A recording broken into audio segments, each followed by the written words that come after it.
Hey guys, Wednesday, August 14th, 2024. And what's up?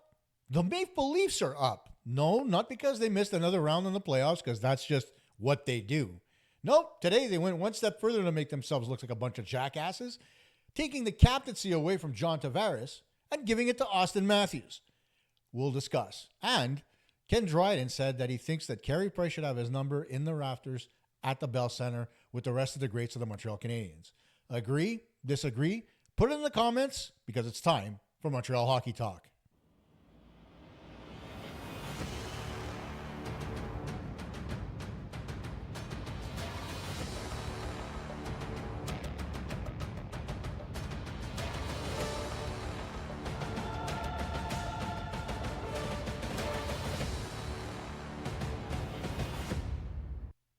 Hey guys, welcome to the show.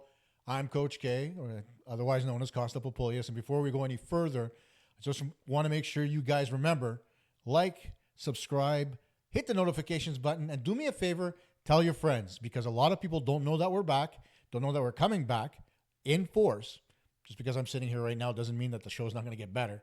But we're putting it out there so you guys know we exist again, and I need you guys to spread the word. And who better than our loyal listeners? Now, let's talk about the Leafs. It's not every day during the summer that people talk about the Maple Leafs, especially when it's a quiet offseason. But leave it to the Leafs to make it not so quiet. What did they do? You guys all know. They did this. Today's a great day. I'm proud to announce, I think everybody knows the news, to announce Auston as the 26th captain in Toronto Maple Leafs history.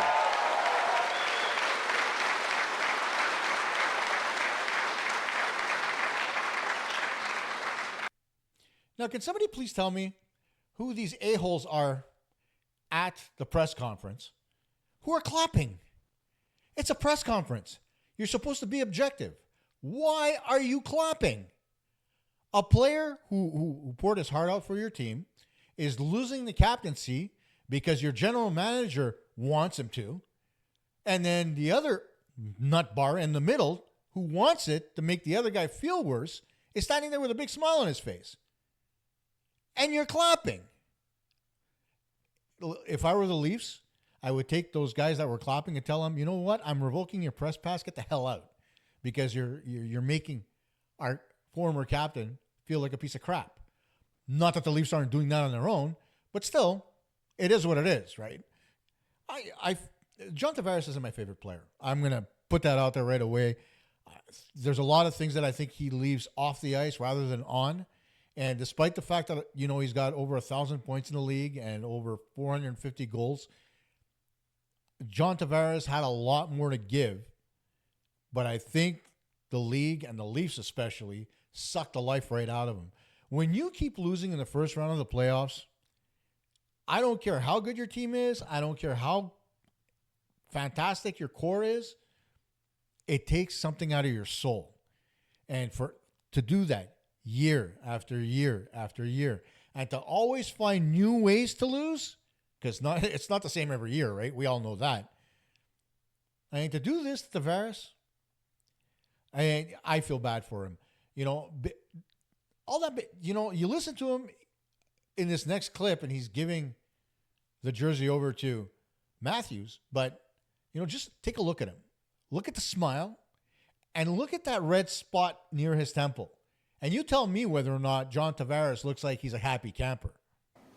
I'm extremely honored to be here to announce and pass on the C to the 26th captain of the Toronto Maple Leafs, Auston Matthews.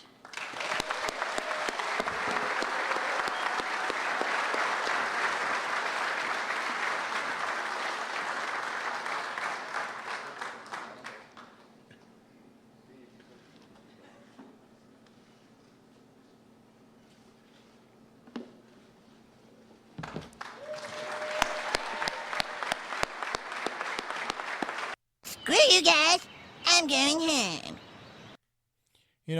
First of all, it's an awkward smile, awkward handshake, that awkward tap on the chest.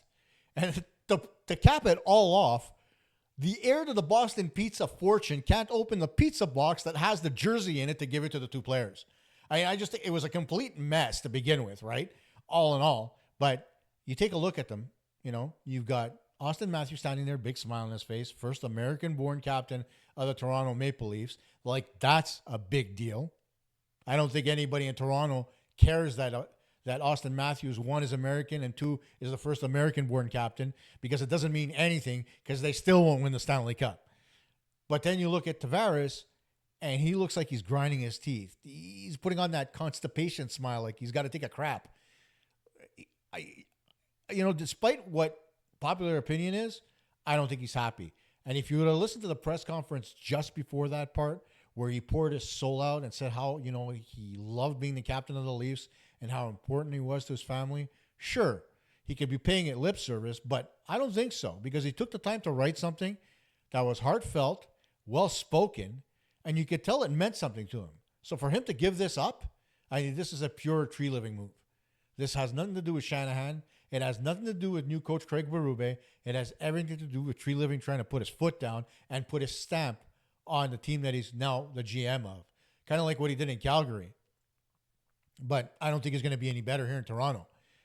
And the funniest part is, you listen to Tree Living afterwards talking about, why he selected Auston Matthews as the captain. Listen to this, and then I'll come back and I'll give you my 2 cents about it. What a lot of you people see is the finished product, maybe at 7 o'clock at night on a game day, of what he does. And what he does is he's one of the best players on planet Earth. But what you don't see is the work, the commitment, what he does to push himself to be better every single day, push his teammates to be better every single day, and just the man that he's become. Yeah, sure. You just described every single player in the National Hockey League. It's not about what they do on the ice. It's about what they do at practice, what they do in the room, how they lead. I can tell you stories about guys in the room. I've been in the Canadiens locker room a couple of times when we were running the D-skate camps. I can tell you there's certain people on the Canadiens I thought were complete divas, and there are others who I thought were real gentlemen and class acts. I'm not going to name names because I don't think it's fair. And I don't want people coming down on me saying, you whatever. At the end of the day, the person that did the talking in the Montreal Canadiens locker room, and you know who you are, I put you in your place, and your teammates agreed with me. So I'm going to leave it at that. But every player in the National Hockey League, he puts on a show at 7 p.m., but they work hard. They put the hours in the gym. They get ready in the off season. They get back onto the ice early to try to get their legs before camp. They come to camp. It may look like to you like they're cruising through preseason. Most of the time, the veterans are. The young guys aren't. But that's not to say that the veterans aren't showing the rookies what to do when they're in the gym or when they're at practice. I mean, you see them practicing. They're not taking a minute off. I don't think the coaching staff would allow it. So to come out and say that about Matthews and trying to point that out, that means, okay, well, then, guys like William Nylander, they're not captaincy worthy, or Morgan Riley, he's not captaincy worthy.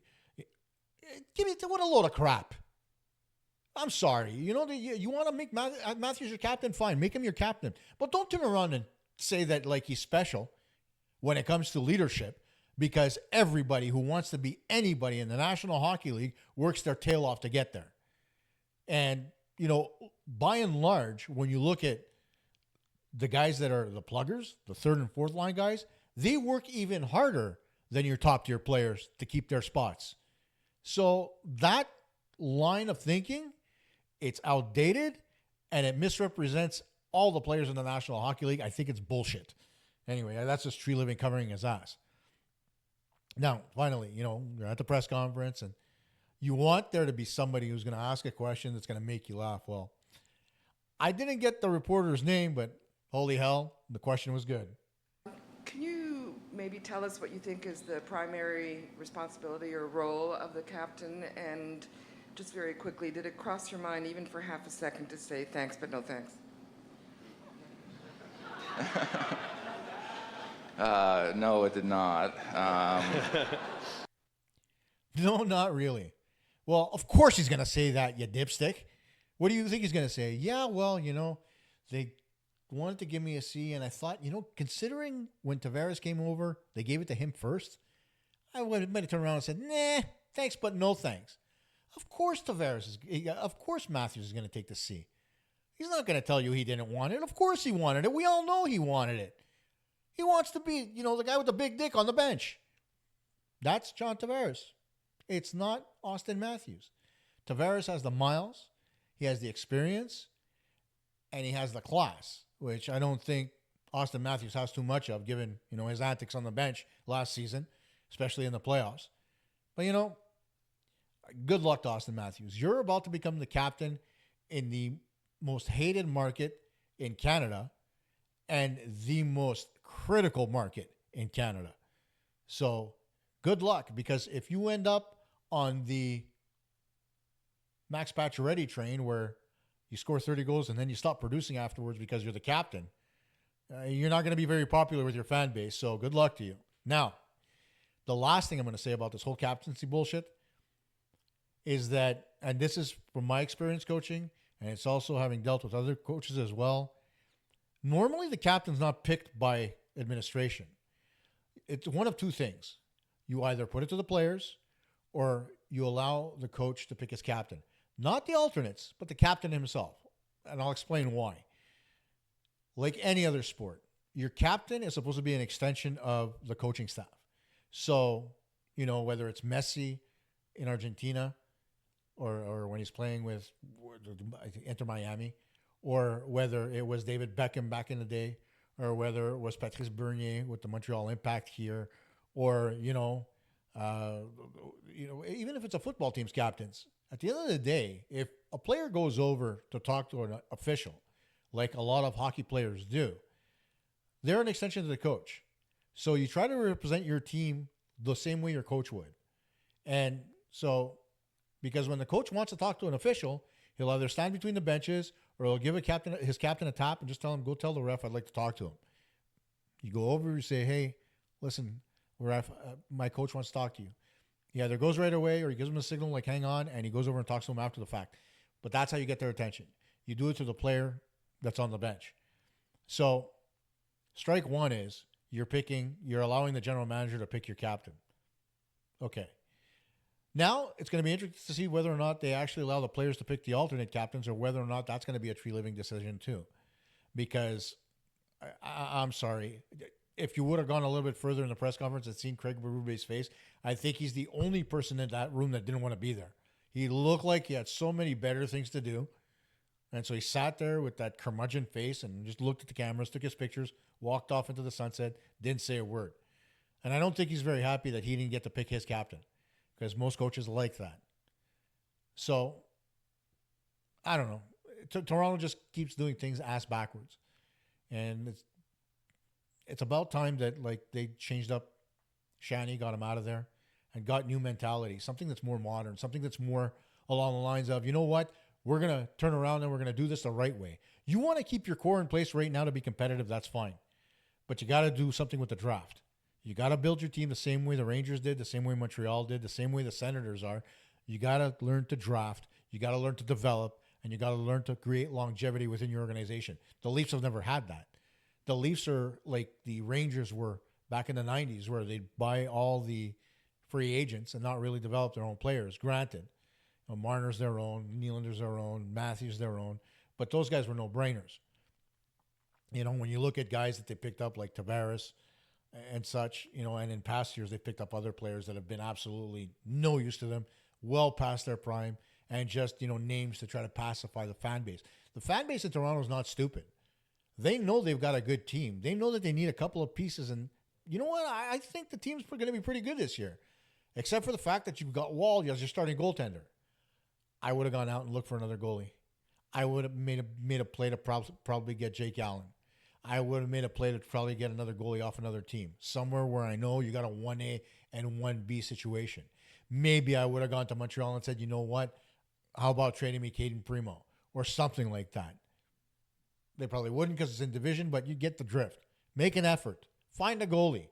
The Leafs haven't had goaltending. They're not going to go far in the playoffs. Enough said. Good luck, Auston Matthews. I hope you do a face plant and whatever. You're a Leaf. I don't care.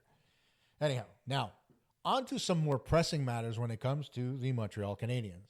And that is the question that was asked by Ken Dryden about whether or not Carey Price should have his number retired. Now, of course, Carey's not officially retired because he's on long-term injured reserve so that the Canadiens don't have to pay his money on the cap. But do you think he deserves to go there? You know what? I would say yeah. I think Carey deserves to be there. I think he was the best player on his team for a very long time. And when you talk about, a guy with the acumen of a Carey Price, you can't blame the fact that he doesn't have a Stanley Cup on his ability. You can't blame Carey Price for the fact that he can't score goals. If there's anything that Carey Price is guilty of, it's just being at the wrong place at the wrong time. And what I mean by that is getting drafted in 2005, having Marc Bergevin as a useless GM who couldn't build a team around him if his life depended on it. I think really, he deserves to be up there. Now, I know the argument's going to be, well, he didn't win a Stanley Cup. He's got an Olympic gold. He's got a World Championship gold. He's got a World Junior gold. He's got every trophy in the world. He won the MVP, Vezina, the whole kit and caboodle. I don't know about you, but I think Carey Price deserves the benefit of the doubt when it comes to going into the rafters. I think he's in that same echelon as an Andrei Markov. I don't foresee anybody in the near future having the impact that Andrei Markov did on the back end. Do I think he should go into the rafters? I absolutely do. Despite the fact that he didn't play 1,000 games with the team, he's only played with one team in the National Hockey League. That in and of itself should count for something. It shouldn't be that like players leave and then, oh yeah, you know what? We're going to retire his number. Like the fact that the Colorado Avalanche retired Patrick Roy's number before Montreal did, I think is a travesty. I think Montreal should have done it the minute he retired, but no, they weren't getting along. It's dumb. Okay, I get it.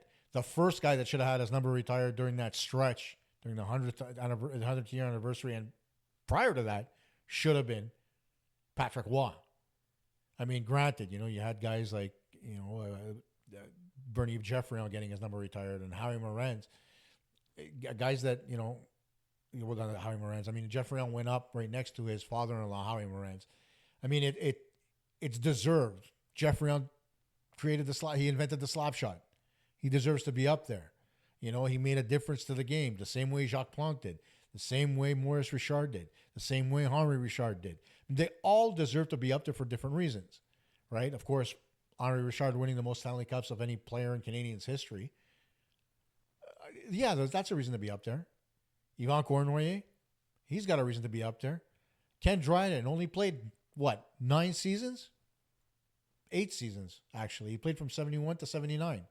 And, okay, he won a bunch of Stanley Cups, but he also won because he had the best damn team in front of him in that particular decade.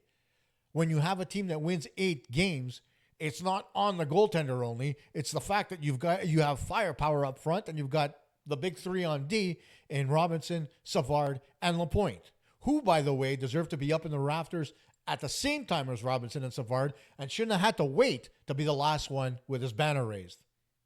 And you guys know how I feel about that. We were an integral part here at Montreal Hockey Talk on getting the petition done and getting his number into the rafters. So, yes, we believe that Guy Lapointe should have been up there way earlier. So, we're a little bit on point when it comes to the subject of numbers going up. Markov, yes. Saku Koivu, abso-fucking-lutely. When a guy can do what he did on the teams that he had, and this doesn't discount the fact that he had cancer, came back, and was an even better player than he was before he left at that point. You're talking about a guy who was the leading scorer in the National Hockey League before his first knee injury. You don't think that Saku Koivu, with everything that he sacrificed for the CH, shouldn't be up in the rafters? I think what he did for this franchise is a hell of a lot more important than how many cups he won. I mean, example of a captain. Captain Courage. That's Saku Koivu in Montreal. You don't think he deserves to be up in the rafters? Take a look at Koivu night. It shouldn't have been on a Ring of Honor. It should have been up top with everybody else. That's my opinion. You look at Markov, it's the same thing. I don't want to see Andrei Markov get one of those Ring of Honor nights where his number is honored. That's a Toronto Maple Leafs fucking thing to do. It's not a Montreal thing to do. You appreciate what Markov did? Put it in the comments. Do you? I did. I thought he was the best damn defenseman in Montreal for over a decade. Does he deserve to be in the rafters? Based on that fact, abso-fucking-lutely. And the same can be said for Carey Price. Sure, he had his moments. You know, every goaltender does. Second year, he lost his job to Yarrow Halak. You know, Halak got the Canadiens to the conference final. Everybody started asking questions. Thankfully, somebody with brains by the name of Bob Gainey traded Halak away and allowed Price the confidence to be able to become the number one goaltender for the Canadiens, and he ran with it after that. And he never looked back. And through almost career-ending knee injury, thanks to Chris fucking Kreider, yes, I said it that way, Mr. Cuthbert,